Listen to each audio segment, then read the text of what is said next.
Baik, Assalamualaikum warahmatullahi wabarakatuh. Di sini kami akan menjelaskan hasil dari jurnal yang telah kita review yang berjudul An Empirical Evaluation of Hands-Free Computer Interaction for Users with Motor Disabilities yang beranggotakan Muhammad Iqbal Maulana, Dwina Pramesti Ayu Putri, dan terakhir saya sendiri, Hafika Wardah Kamila.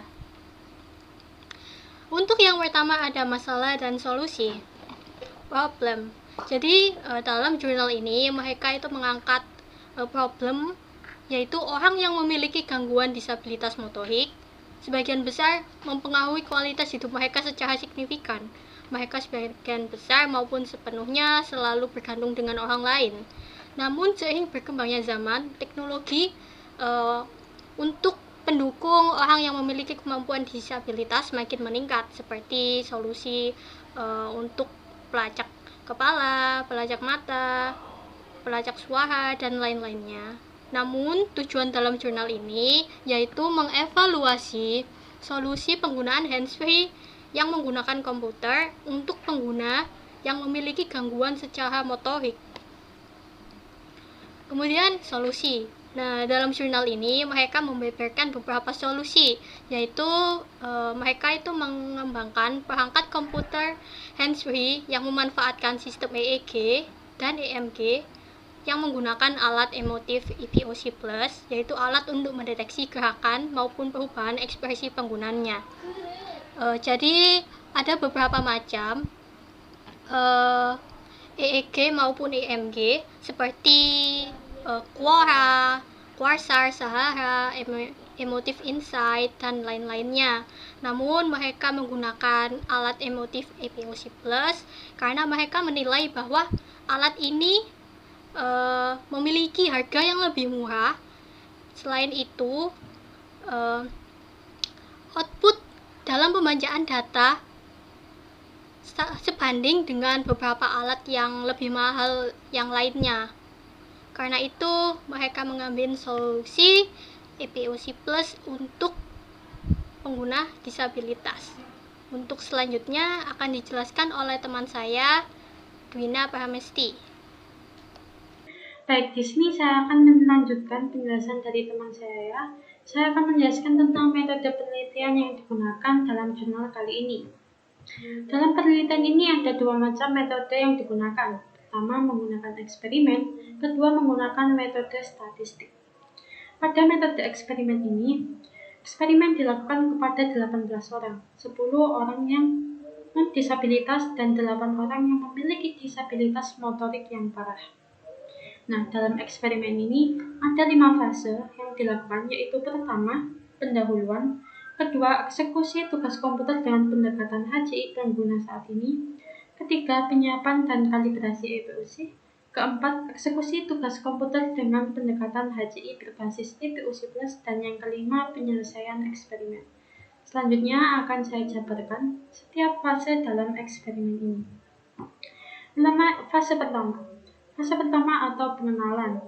Pada fase ini ada beberapa hal yang dilakukan, mulai dari penjelasan kepada para peserta tujuan eksperimen ini untuk apa, hingga rangkaian rencana pelaksanaan eksperimen ini nantinya dan apa aja yang akan dilakukan peserta. Pada fase ini juga, peserta diminta untuk mengisi data diri mulai dari usia, jenis kelamin, tanggal lahir, hingga sejauh mana pengalaman mereka menggunakan komputer. Bagi mereka yang disabilitas, mereka akan diberi pertanyaan tambahan, seperti bagaimana kondisi mereka, bagaimana diagnosa penyakit mereka, hingga bagaimana kontrol gerak kepala dan ekspresi wajah mereka. Selanjutnya yaitu fase kedua. Fase eksekusi tugas komputer dengan pendekatan HCI pengguna saat ini.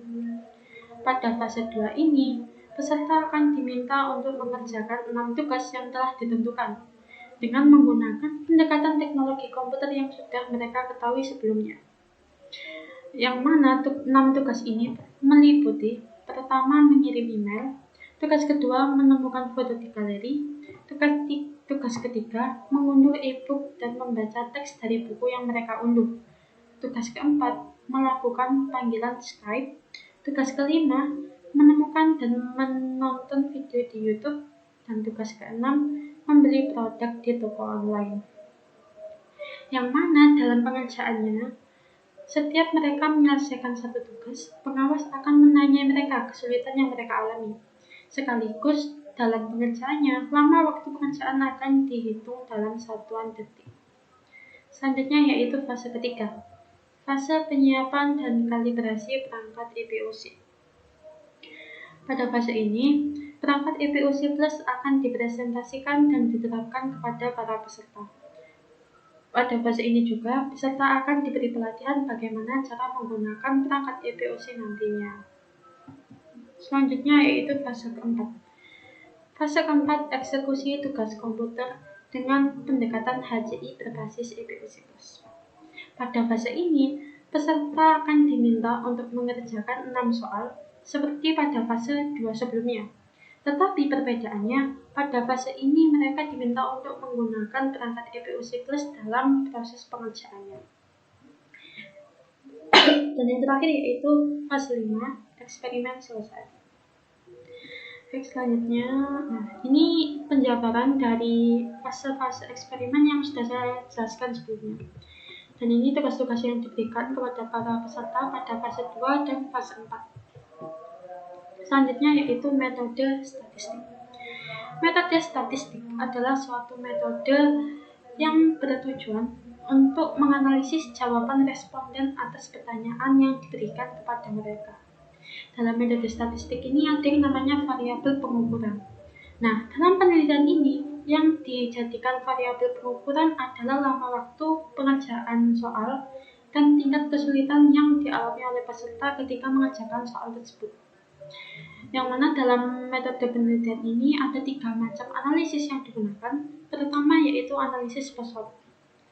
Analisis post-hoc adalah suatu analisis yang digunakan untuk mengetahui apakah suatu kelompok memiliki perbedaan yang signifikan dengan kelompok yang lainnya.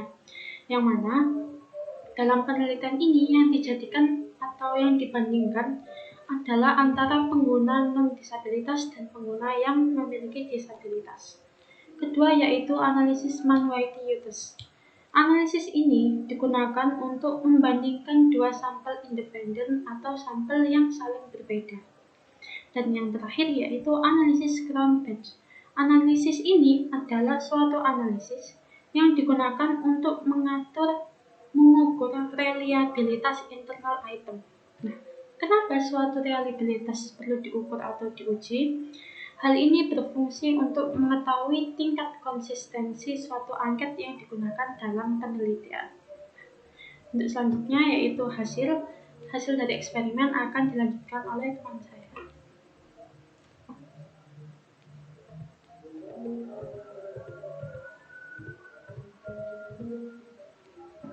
Baik, yang selanjutnya ada hasil, yaitu result.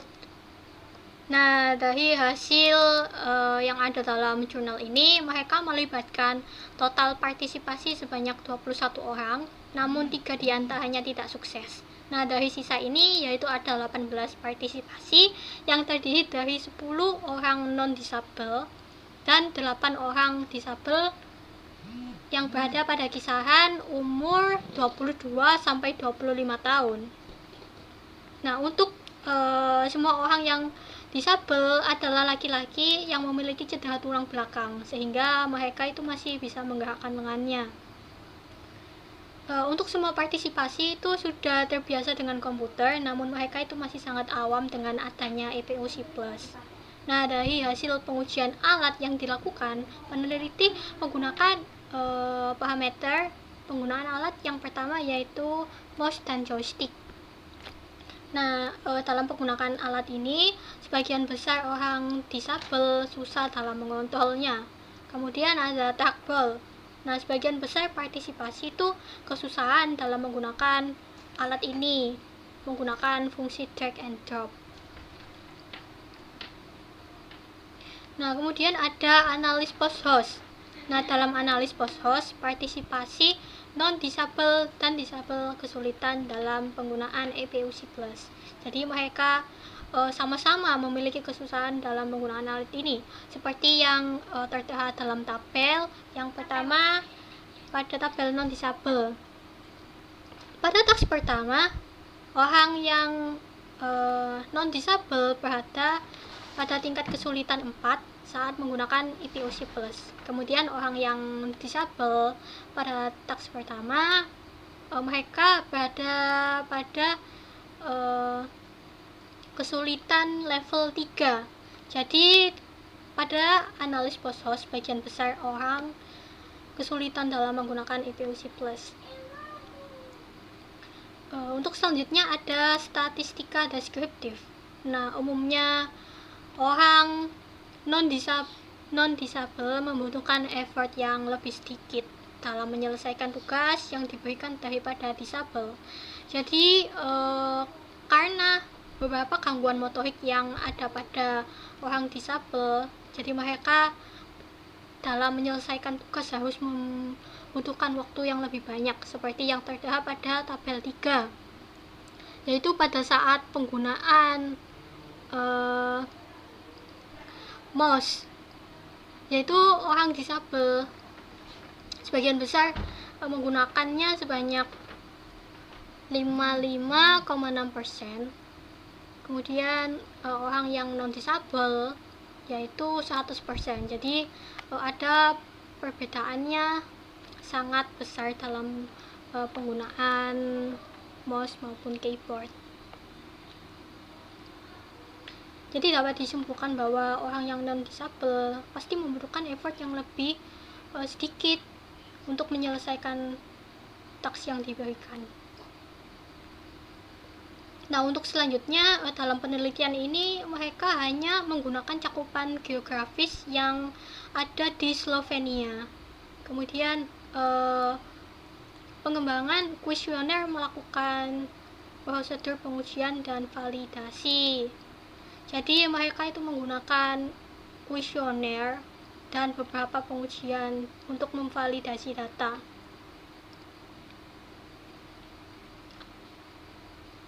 Untuk selanjutnya akan dijelaskan oleh teman saya, yaitu Mas Iqbal.